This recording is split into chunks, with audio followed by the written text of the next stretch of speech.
70 AM, 96.3 FM, The Source.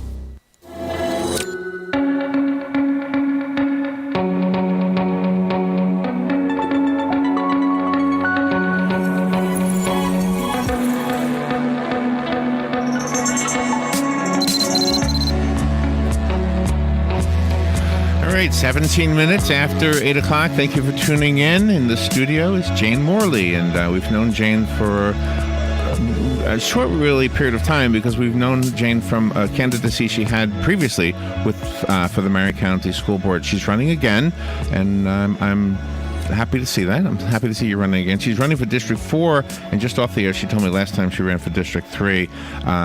We really need a strong school board. That's I think nobody would disagree with that. So I really am happy that you're continuing to run. Good morning, Jane. How are you? Good morning, Larry. How are you this morning? I'm good. Thank you for coming in. Thank you for having me. I'm very pleased to be here. So are you running for school board because you see some needs that need to be met? I saw that 4 years ago, and I still continue to see the need there. It's very dysfunctional. The school results that recently came out has intensified my decision to run again. The results? Yes, the results. And also, 4 years ago we were at 50. This year we are at 58. In the state? In the state. Oh, okay. And it's, like I said, 4 years ago, we are on the race to the bottom. And I'm very proud that we see some minimal changes and upward changes. And with the right leadership, hopefully we can turn the ship around and get it going into the right direction. Okay. Is there anything specific that you would like to see changed in the school board, in the school system? I would like to see an upward movement. I would like to see more community involvement. I would like to see more parents being involved in their children's education system. Because really and truly, it's the parents' responsibility to make sure that their child is ready and willing to learn. They have to be ready, and the teacher should be is ready to teach that child. And that's what you just described. Sounds like a leadership thing, as more so than like a legislative thing or a directive, which is maybe more appropriate for the school board. So, and I applaud that. I think leaders in leadership positions should take on leadership roles. Correct. But how specifically? Like, how would you? In that leadership role, how would you do that? How would you get the parent who's reluctant to go participate in the school? How would you change that parent's mind? I would like to have an open door policy. And if the parent doesn't want to come to the school, go to them and involve the churches like they did with Evergreen. And my question is, why haven't they done it for the past 5 years? Why haven't they involved the community to help with that school? That school has been failing for the past 5 years. Why now that we are ready to close the doors on those children? 615 children just lost 5 years of their life, and not really losing 5 years of their life, but if they had done something proactively, then we would have a different result possibly at that school. Okay. So you want to have the District 4 seat, which is currently occupied by Angie Boynton. Correct. So do you, is there anything, I don't even know what kind of legislation, I know the school board doesn't really pass legislation, but you pass directives.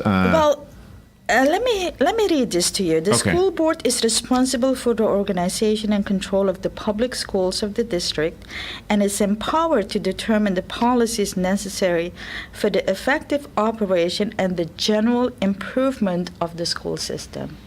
Improvement. That's our responsibility as school board members. Yeah. It's their responsibility. They have to work together, come as a team, and make sure that we have a vision.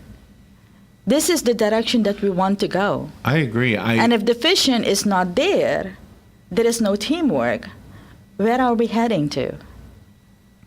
I think, can I say one thing? I think that even those, I don't have anybody in school right now, and my son is graduated and on his own. But I think even people like me should have a role in all of this too. We all should, because we know in our heart, whatever, that the children in school are the future of our community. Yes, So. yes. They will be the next leaders. They Yeah. will be the next president. Yeah. The next leaders of their is the next generation of America. And just so you know, my grandson, my older grandson, he's starting kindergarten this fall. Oh wow! Well, So- good for him. Yeah. Stakes are high. Yeah. And not just for my grandchildren. important to you. Yeah, grandchild. yeah. It's for all the children of Yeah. Marion County. Yeah.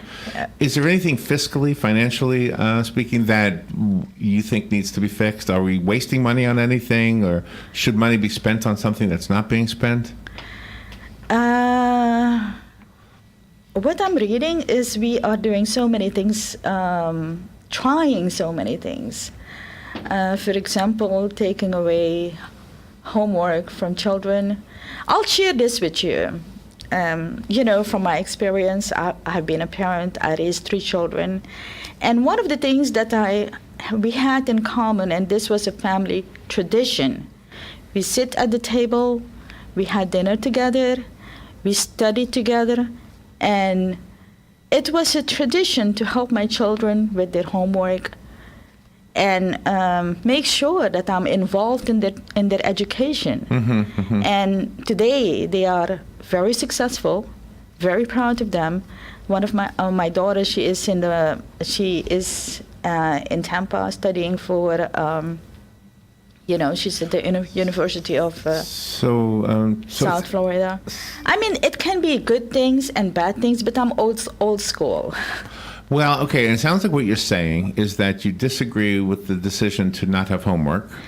I don't want to disagree, but imagine a child that is accustomed to doing homework, math, reading, this and that, and then all of a sudden you take that away. It's not a requirement anymore. And then when the child turns, let's say, in middle school and high school, now it's required for the child to do homework. There is no discipline there. Okay, I hear what you're saying.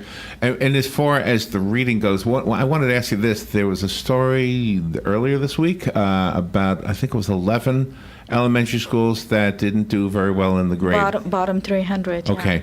And those 11 schools will now have an extra hour of reading. Is it per day? Per day. Per day, dedicated to reading. Yeah, it's a lot of money. Help me out with that one. What do you think about that decision? Is that going to bring their grades up as a school and as a student body? We need to evaluate what is causing these children to fail in reading. We need to get to the bottom of it. What is it? What are they lacking? I would like to, as a teacher, I would like to evaluate the child. Would you be, as a school board member, would you have more access to that information? I would request that, yes. Yeah, An yeah. evaluation of each child. Maybe that child is not cut out to go to college. Maybe that child wants something else. Of course, they need to read and write, and those are the basics. But it is interesting that it is certain schools. It's interesting that one school will do well and another school won't do well. It would make me as a parent say, oh my gosh, well, let's put you in this other school. How freely, and forgive me for not knowing the answer to this, but how free are the parents to move their children to a different school at this point? Well, at this point, Marion County is a school choice district. The parents have the choice, but there is a lottery system. So you have to put your name in a bucket, the child's name, and it will be picked out. And so that's also not, it's very up in the air. You may get in or you may not, which is, it's just... Have you run for office before? Oh, well, besides the last time you ran for this office, have you run for any office before? No, I have not. So this just hit you. You just thought this is something that needs to be fixed. Education, I come from a culture where we believe in education, and just look at the statistics. I come from an Indian culture. I'm bilingual. I have a bachelor's degree in law. I have been involved. I did construction management certification in New York.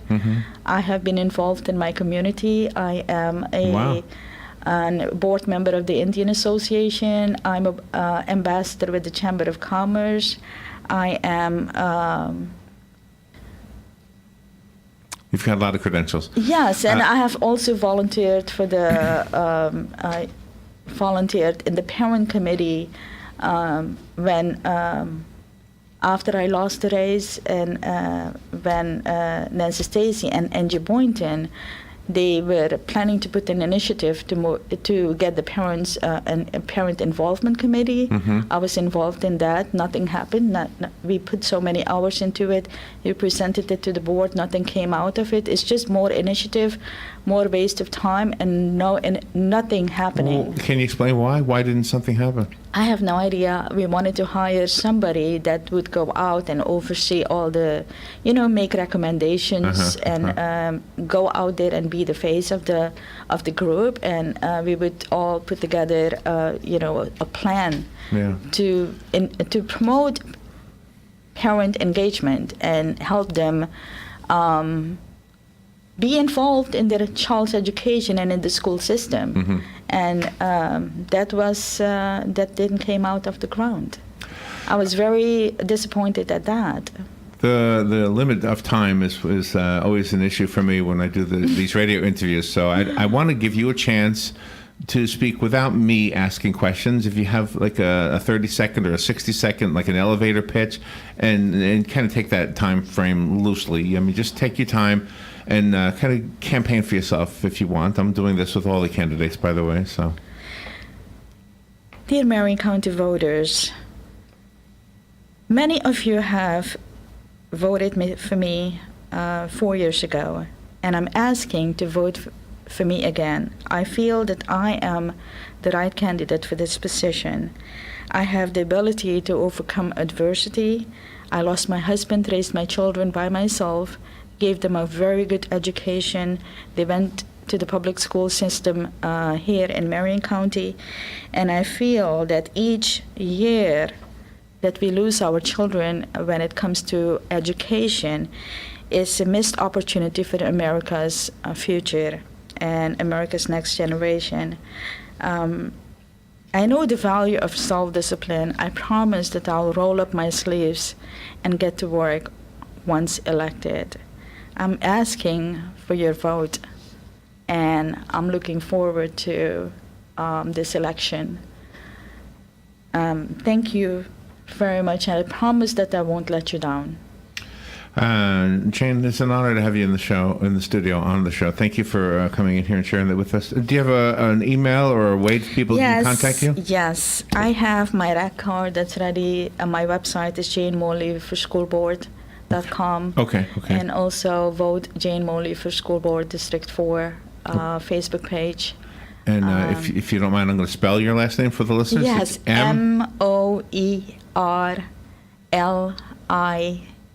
Okay. Is your second language Spanish? No, my second language is Hindi and Dutch. Oh, wow. Yes. Oh, wow. So you have 3 languages. Yes, I have 3 languages. Wow. Jane Moerlie, thank you for coming in here and sharing that with us. Thank you for having me, Larry. I'm very happy to be here. All right. Good luck. Thank you so much. All right, we will take a little break. We'll be right back. This is WOCA. Insurance needs got you worried? Clifford Insurance has you covered with over 25 premium carriers. Family owned.